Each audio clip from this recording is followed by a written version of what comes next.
নেপালে ভয়াবহ বন্যা। তিব্বত সীমান্ত থেকে হঠাৎ নেমে আসা প্রবল জলের ঢলে নেপালের রাসুয়া জেলায় ভয়াবহ হরপাবান। ভেসে গিয়েছে রাস্তা, সেতু, বসতি ও বিভিন্ন পরিকাঠামো। বুধবার সকাল প্রায় ৯টা নাগাদ ভোরে কোশি নদীতে আচমকা জলস্তর বেড়ে যায়। রাসুয়া ছাড়াও নোয়াকোটা, ধাদিং ও চিতওয়ান সহ একাধিক জেলায় সতর্কতা জারি করা হয়েছে।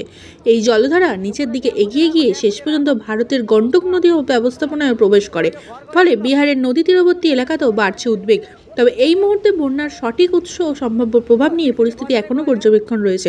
সূত্র মারফত জানা যাচ্ছে, ইতিমধ্যে ক্ষয়ক্ষতির আশঙ্কা অত্যাধিক এবং শতাধিক মানুষ প্রায় নিখোঁজ।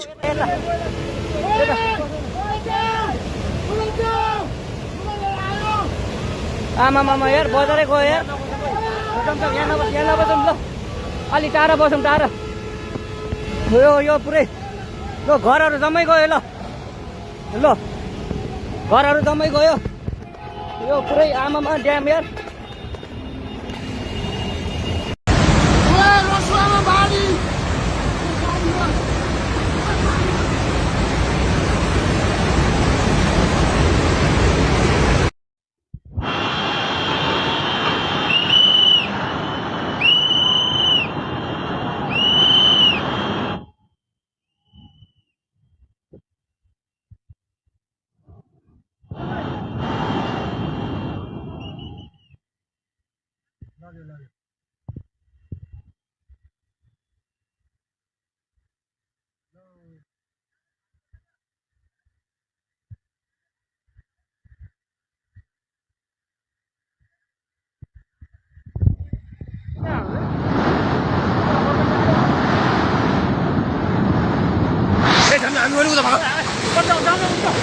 우다 마디